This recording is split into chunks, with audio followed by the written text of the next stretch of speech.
Eu quero começar, não poderia ser diferente, com o tema que, sem dúvida alguma, povoou ali, definiu o noticiário político e nacional no dia de ontem e segue repercutindo hoje.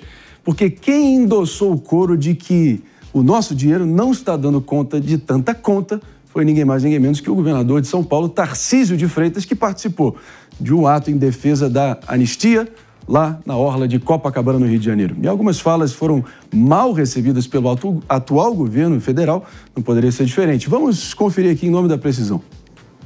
Qual é o grande problema? Ninguém aguenta mais inflação, porque tem um governo irresponsável que gasta mais do que deve. Ninguém aguenta mais o arroz caro, o feijão caro, a gasolina cara, o ovo caro. Prometeram picanha e não tem nem ovo. Várias alas, inclusive, pessoal, defendem que o atual governo realmente não representa esse diagnóstico apresentado pelo Tarcísio de Freitas. Já estão aí rebatendo, já estão atacando essa e várias outras falas do governador. Mas Tarcísio tem razão, Henrique Crini. Eu quero ouvir a teu diagnóstico diante dessa fala e se não é talvez ali um teste, um ensaio rumo a 2026. Bom dia, Marinho. Bom dia a todos que estão nos acompanhando aí, começando essa semana. Tarcísio tem razão e o povo vai saber muito bem confirmar isso, né? Ninguém aguenta mais a situação econômica do país. Agora, a gente também não pode classificar isso como tema central dessa manifestação. Não foi. Esse grande ajuntamento ali esteve em defesa da anistia. E a anistia a todas as pessoas envolvidas na questão do 8 de janeiro, né? Então, o governador Tarcísio fez isso, pontuou muito bem, mas a gente não pode perder o foco também, que é garantir a liberdade desses que estão presos. Vamos lembrar, quem são esses que estão presos aí no 8 de janeiro?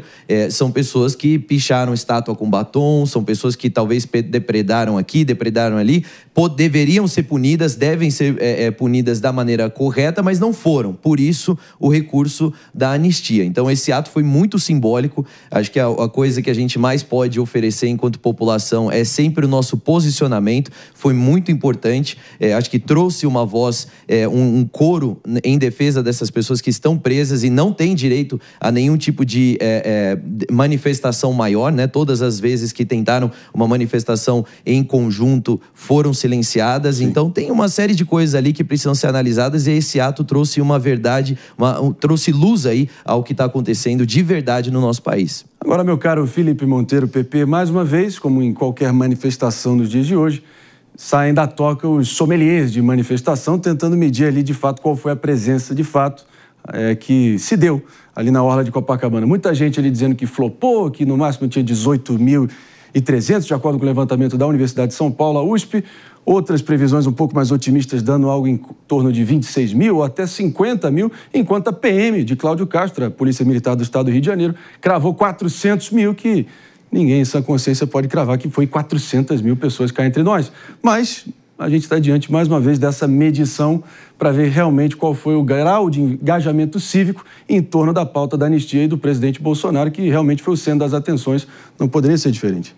Não, exatamente, Marinho, exatamente. Nessa discussão de se foi 18, 26, 50 mil, eu acho que é desimportante, né? O fato é que houve uma grande aglomeração de pessoas para defender uma pauta comum para essas pessoas, que é a anistia aos presos em 8 de janeiro, né? E foi uma manifestação que serviu exatamente para mostrar para o governo, mostrar para os políticos que a parte da população quer anistia, né? Infelizmente, né, no meu modo de ver, para a manifestação, a tribuna, né, o carro de som, serviu também como palco político para as eleições de 2026, né? Claro. Então, ao invés de sentar todo mundo junto e falar sobre a anistia, que era um tema comum, né, começou a aproveitar a situação e fazer propaganda, né, campanha, né, política, né? Então, nesse ponto, eu acho que é uma questão que, infelizmente, meu modo de ver, desvalorizou a demanda pela pauta da anistia, que é uma pauta, de modo de ver, legítima, né? Eu até falei aqui várias vezes aqui, a anistia serve também para reconciliação social e política de um povo que está rachado, que está rompido, né? E o Brasil está rompido, né? O Brasil está polarizado, né? Então, acho natural e acho legítimo ter uma pauta de anistia para pacificar o país. Agora, se vai adiante ou não, essa é uma outra questão. Agora, a direita sempre mostra a sua força na internet, né? Seja 18, 26, 50, até 400, se você quiser ser muito generoso aqui nessa hipótese, né, Mano Ferreira? O fato é que há um levantamento dizendo que no mínimo 933 mil brasileiros assistiram pela internet. Fica a dúvida se nessa altura o vem para a rua virou vem para o YouTube, até porque realmente essa força na internet a direita segue demonstrando. Pois é, Marinho, bom dia para a nossa audiência, bom dia para todos. Eu acho que, em primeiro lugar, há, sem dúvida alguma, inclusive com a admissão do próprio Bolsonaro, uma diminuição do número de pessoas nesta manifestação em relação a outras que já foram lideradas pelo ex-presidente. Isso mostra, na minha visão, também com a grande audiência no YouTube, que o grau de engajamento das pessoas para saírem de casa, irem até a rua em relação à política está menor hoje. Também porque nós estamos longe do período eleitoral, estamos vindo de anos de muito engajamento, de muita polarização.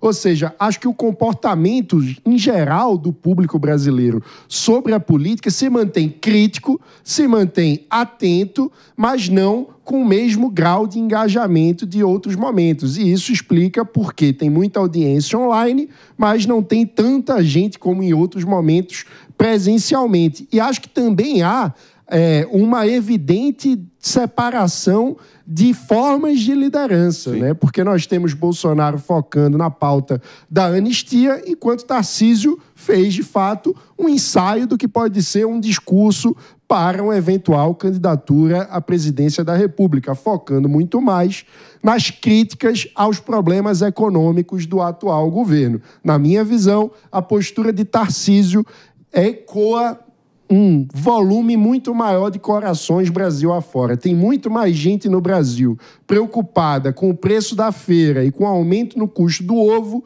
do que com a anistia para quem estava no 8 de janeiro. E claro que o Bolsonaro, resguardando a posição dele como líder da direita, Dias Peixoto também, criando até num tom profético, messiânico, até diria, enfim, paranoico em algum grau, dizendo que se ele for preso ou se ele for morto, ele ainda será um problema muito grande para todos os algozes dele, independente do desfecho que ele ter. Mas queria ouvir a tua opinião também no contexto geral.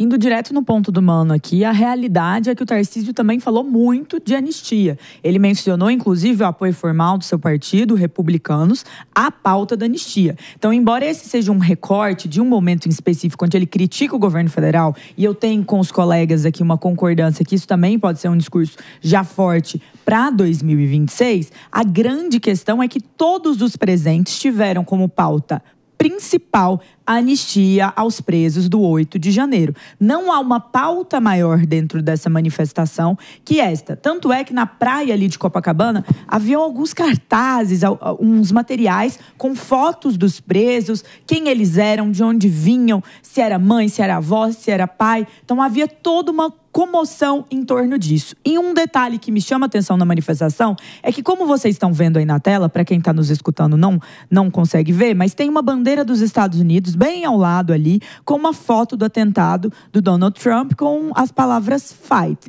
que é lute. E eu acho um pouco jocoso uma manifestação nacional que usa itens da bandeira dos Estados Unidos, mas para além disso, os cartazes na praia também tinham tradução em inglês.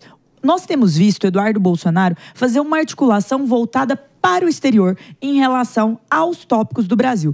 Tanto a situação do seu pai, como também a situação política dos presos e tudo mais. E eu acho que isso é mais um delimitar que eles colocam aqui para atrair atenção internacional para esta pauta em específico. E um outro detalhe, a manifestação foi grande, acho inquestionável, os métodos estão variando em 2000%, do Datafolha, discorda da USP, que discorda da PM, mas foi muita gente pra rua. No entanto, vale lembrar que essas manifestações, elas iam acontecer em todo o país, em toda a cidade, André. Só que o presidente, o Bolsonaro, falou que não deveria ser assim, concentrar tudo no Rio de Janeiro. Para mim, eu vejo, inclusive, que essa não foi uma boa estratégia. Porque por todo o país teve alguns gatos pingados que se foram para a rua e não tiveram articulação para isso. A direita precisa se soltar em relação à forma como as manifestações têm acontecido. Elas deram muito certo lá atrás, porque elas foram orgânicas e incentivadas também. Mas, PP, é por aí? Eu tenho um ponto que eu queria colocar aqui. Eu acho que a pauta anistia, para dar certo, nesse momento, tem que ser uma pauta pluripartidária, uma pauta política que abarca todas as vertentes políticas. E eu vejo condição de parte da esquerda e parte do centro-esquerda abraçar a pauta. E quando você vê, por exemplo, o discurso político contra o governo, dentro da manifestação pró-anistia, meu modo de ver, enfraquece esse sentido da anistia, que é exatamente a reconciliação social e política de um povo rachado, né? Então, eu acho que no método, essa manifestação errou, né? Porque não daria para ficar criticando o governo, bater no Lula, fazer pauta sobre os Estados Unidos, coisa em inglês. Eu acho que a manifestação e o movimento pró-anistia tem que tentar abarcar a maior quantidade de brasileiro, independente do viés político e ideológico da pessoa. Se fizer isso, no modo de ver, pode ganhar mais adesão do que fazer essa crítica torta ao governo federal. Torta, legítima e justa, né? Mas no momento errado. Torta, legítima e justa, mas no momento errado, Henrique Kriegner? Não, com certeza torto não é, né? Mas é que quando você coloca políticos com o microfone na mão, qualquer coisa pode sair. Virou palanque. Não dá pra gente controlar absolutamente. Mas aí, eu acho que o ponto do PP, complemento da Jess, justamente porque essas outras manifestações que estavam agendadas pelo Brasil, elas já estavam andando em outras pautas. Algumas estavam até se organizando para pedir o impeachment do presidente, pedir impeachment de ministros, e por essa razão, para manter a coesão da própria pauta, é que foi concentrado lá no Rio de Janeiro. Assim, os organizadores, muitos cancelaram, dizendo, olha, isso aqui está indo para um lado que não é a pauta defesa da anistia, que é o nosso objetivo principal. Então, voltou-se para o Rio de Janeiro. Agora, o PP trouxe um ponto importante que eu concordo também, que é a questão de que tem que ser uma pauta além de partidos. Não deve ser, a pauta da anistia não deve ser só de um grupo ou só de uma bandeira. Mas a gente não vê esses outros partidos aderindo a isso, a essa pauta da anistia, e a gente vê uma resistência porque justamente enxergam como uma pauta do Bolsonaro. Então falam, olha, eu não vou dar pauta aqui pro Bolsonaro, etc. Enquanto isso, as pessoas estão lá sendo vítimas das injustiças que estão sendo, né?